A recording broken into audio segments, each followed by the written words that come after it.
gamer grade. What is up guys, as usual it's Jay, and in this video I'll be teaching you the most effective skill-based method to easily beat the Guardian Ape, located in the Sunken Valley passage. If that sounds good to you, then make sure to punch that thumbs up real good. The quickest way to get to the ape is by travelling to the Bodhisattva Valley Idol in the Sunken Valley region. There's no enemies to deal with between the idol and the ape, making retries quick and easy. The Guardian Ape has 2 phases, with 1 health bar per phase. The most helpful items, tools and skills you'll need for phase 1 are oil, the flame vent and firecracker prosthetics. For phase 2, the Guardian Ape will present an entirely new repertoire of attacks. For this reason, you want to remove the flame vent and firecracker and replace them with the loaded umbrella and loaded spear as soon as you deal the first death blow. During the entire battle, you'll notice the Guardian Ape is not able to guard against any of your attacks. Therefore, his health and posture bars damage at a pretty even rate. For this reason, killing him by focusing on whistling down his health or by breaking his posture are both effective solutions. Okay, from the idol, hop off the ledge and into the shallow lake. Make sure you have oil selected as your quick item, as well as the flame vent selected as your prosthetic tool. Lock onto the ape and as soon as you get in range, douse him in oil. Immediately sprint close and let burst with the flame vent to set him on fire, which will send him into a panic to try and put out the flames. During this long stun animation, you should be able to get in around 7 to 9 unanswered attacks. If you have the Living Force skill unlocked, which is the master skill found under the prosthetic tree, then make sure to hit the attack button immediately after using the flame vent, as this will ignite your katana with flame for 7 seconds, dealing additional damage for the time it's alight. Now quickly swap out the flame vent for the firecracker, and get ready to fire it off before he has time to counter with an attack.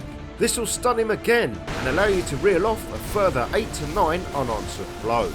Don't stop attacking until he falls back and starts to run away. As you can see, using this method, before the battle's even begun, he's lost around 60% health and built 60% posture damage.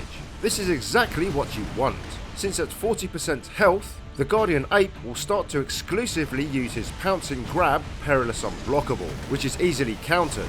You can recognise this attack when he walks upright, then pounces high up into the air to grab you on the way down just as he's landing, then smashes you into the ground, dealing massive damage.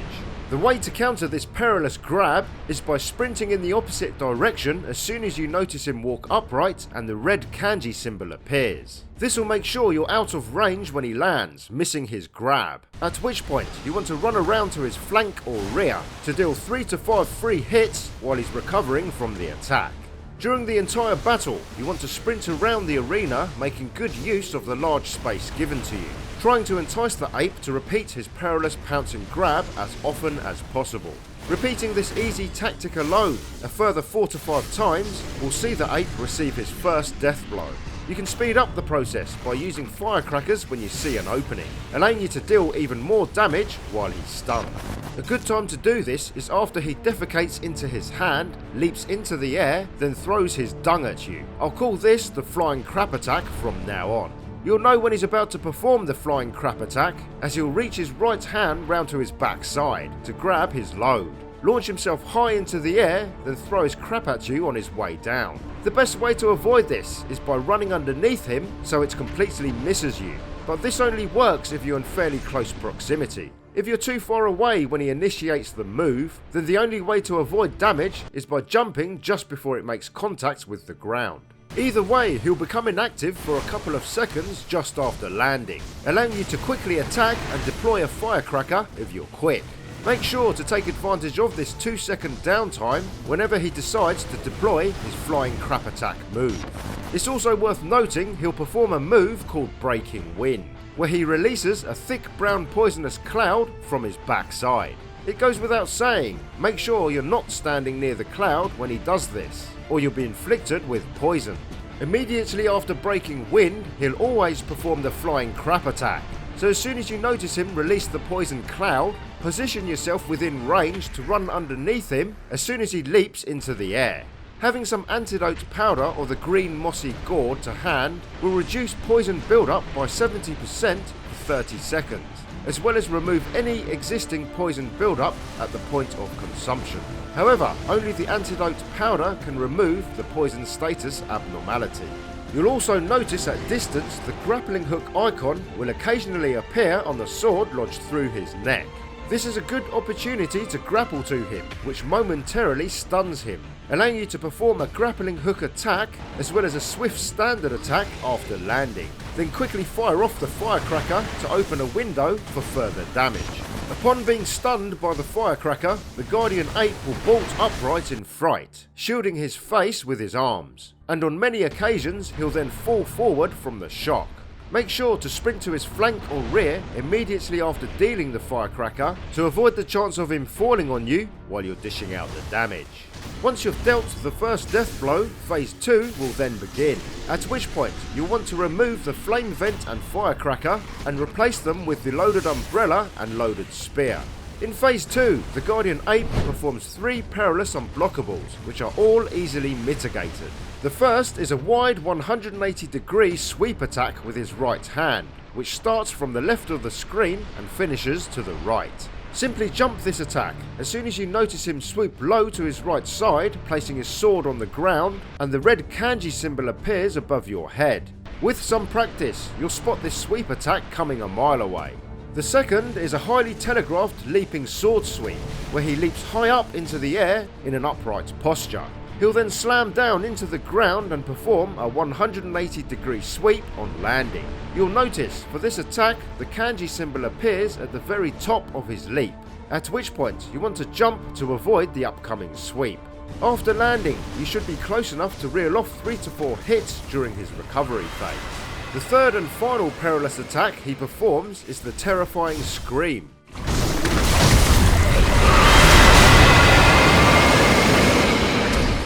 You'll quickly recognise what this is as soon as he does it.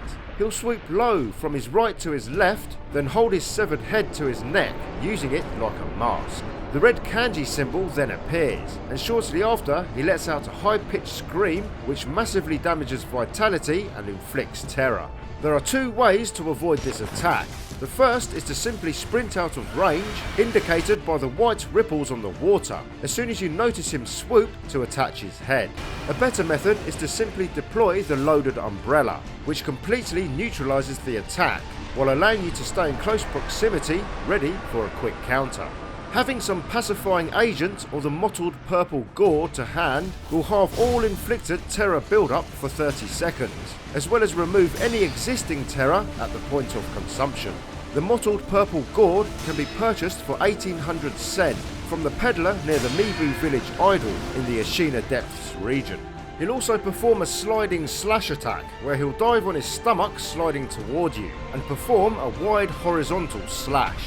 The best way to counter this sliding attack is to jump forward and to the left, so you jump over his right arm just before he performs the slash. This then leaves him open for a couple of seconds for counter damage or a firecracker. The Guardian Ape will also perform a powerful move called the Giant Overhead Slam, where he stands upright and raises his sword in a serpentine motion, pointing it up toward the sky. He'll then slam it down on top of your head, using his full body weight for maximum force. This is the move you want to trigger the most often during phase 2, as it opens a lengthy window to deal a colossal amount of posture damage using the loaded spear. To trigger this giant overhead slam attack, you want to deflect a few of his standard sword attacks. Deflecting his harder hitting attacks will trigger the move more often. As soon as he points his sword straight up into the air, wait for a split second for him to start the downward smash. Then quickly hit the deflect button. Perfectly deflecting the giant overhead slam will result in him slumping forward for several seconds, exposing his mutilated neck. When this happens, equip the loaded spear and spam the right trigger to impale and drag out the parasite that's taken over his body. This will deal a decent amount of health damage and a massive amount of posture damage. Repeat this strategy around 2 to 3 times and the ape will finally fall with minimal challenge. The rest of his moves are easily blocked, countered, dodged, or if your timing is on point, deflected.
What did you think of this guide? Was the commentary helpful? Was there anything I could add or remove to make it better?